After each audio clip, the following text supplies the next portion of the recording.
If only she had known he was an ancient demon. By the time Amanda discovered the truth, it was already too late. Amanda loved money. Not just liked it, loved it. To her, wealth was everything. She could never imagine herself marrying a poor man. Never. She once said, "I would rather cry in a mansion than smile in a small house." In her mind, poverty was a curse, and she refused to suffer. She lived with her parents and was engaged to a man named Collins. A man who loved her deeply, truly deeply. Amanda was stunningly beautiful. The kind of beauty that turned heads whenever she walked past. Every man admired her. She was the dream woman. She had everything a man could want, except character. She was ill-mannered, disrespectful, and rude. She spoke to people however she pleased. Even Collins, the man who sacrificed everything for her, she spoke to him like he was nothing. And worst of all, she loved money more than she loved her own life. Now, Collins wasn't a rich man, but he wasn't useless either. He had a job. He drove a Camry. He did his best, though he wasn't wealthy. He spent everything he had just to maintain Amanda's expensive lifestyle because he was afraid of losing her. Yes, he loved her that much. But Amanda was never satisfied. She wanted a life beyond reality. Designer bags, luxury cars, a mansion, fame. She never appreciated anything Collins did. And to make matters worse, her parents supported her behavior. Together, they pressured him daily. Do more, spend more, provide more. Collins paid their house rent, sponsored her younger siblings in school, covered family expenses, all because of love. Slowly, his life savings disappeared. They even threatened that Amanda would leave him if he couldn't take proper care of her. And Collins, he had already invested too much emotionally and financially. He felt he had too much to lose, so he sold his car. Yes, the same Camry they mocked. He took loans, then more loans, then even more. His salary became nothing but debt repayments. He borrowed from friends, borrowed from his company. He ended up owing his workplace so much that he was practically working without pay. His colleague tried to warn him, "Oga, she doesn't love you." But he refused to listen. Love had blinded him. One evening, after work, Collins decided to visit his so-called beloved. As he approached her parents' house, he froze. Parked outside was a brand new Rolls-Royce Phantom. His heart skipped. He swallowed hard and walked inside. There, seated comfortably, was a dashing young man, well-dressed, expensive watch, dark glasses, calm posture. Everything about him screamed money. Collins looked at Amanda.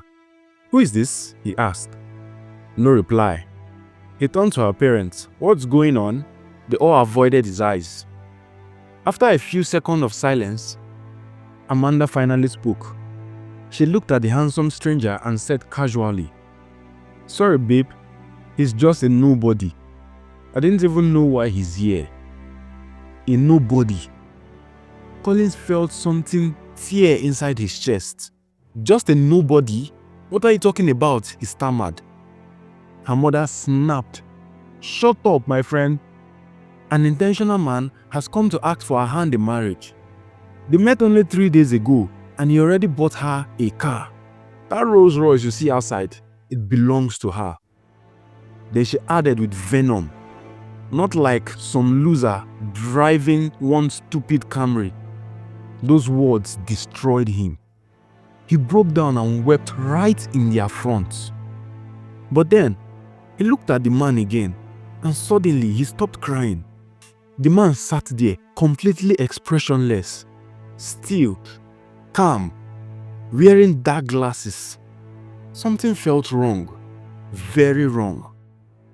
The man noticed Collins staring at him. "Any problem?" he asked calmly. Then he slowly removed his glasses, and that was when it happened. A bright red light flashed in his eyes. Not reflection, not imagination. Red, glowing. Collins screamed in terror and ran out of the house. Everyone was shocked. But instead of questioning it, they laughed.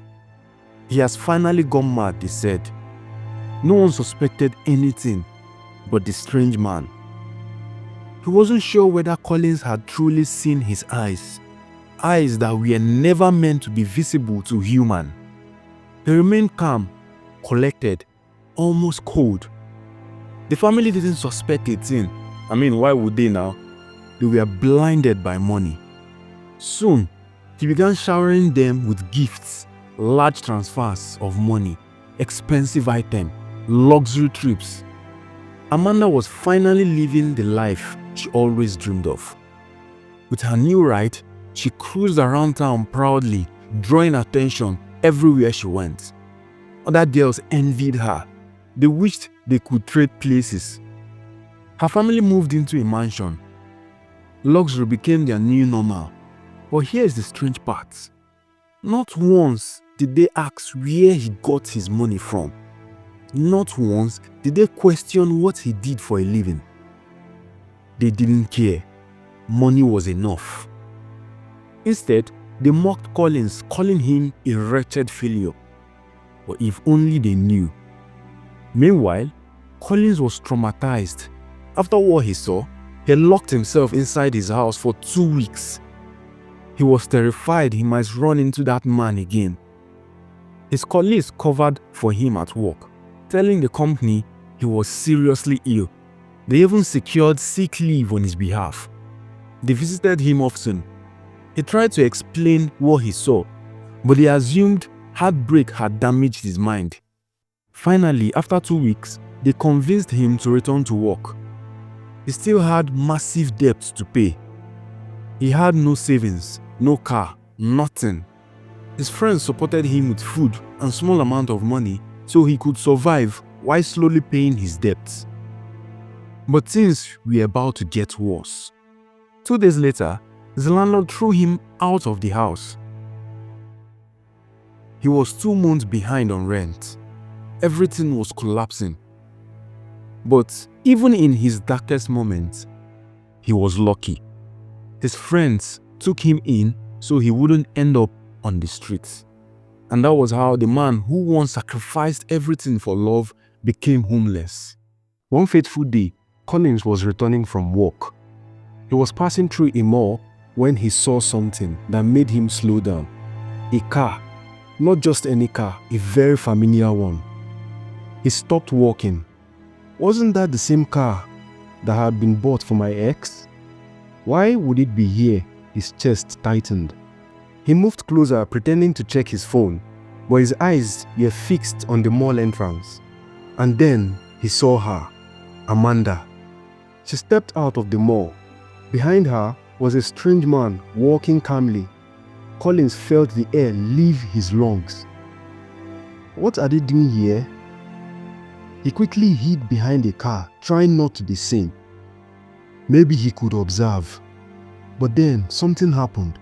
The man reached for the glass door of the mall, and as the door slowly closed, Collins saw it. Not directly, not physically standing there, but through the glass. Through the reflection, the image changed, the human figure distorted. And staring back at him through the transparent glass was something else entirely. A monster, red, massive, with horns curving from its head. Its body shaped like a man. Collins' legs gave way. He fell to the ground instantly, covering his mouth so he wouldn't scream. His whole body trembled violently. But wait, here's the part that will make you question everything. A woman was about to enter the same mall at the same moment. She looked at the glass door, the same glass door. She saw the same reflection and she didn't react. No fear, no shock. Which means she saw him as human. So why did Colin see the monster? Why was he the only one? That was the moment his world began to fall apart.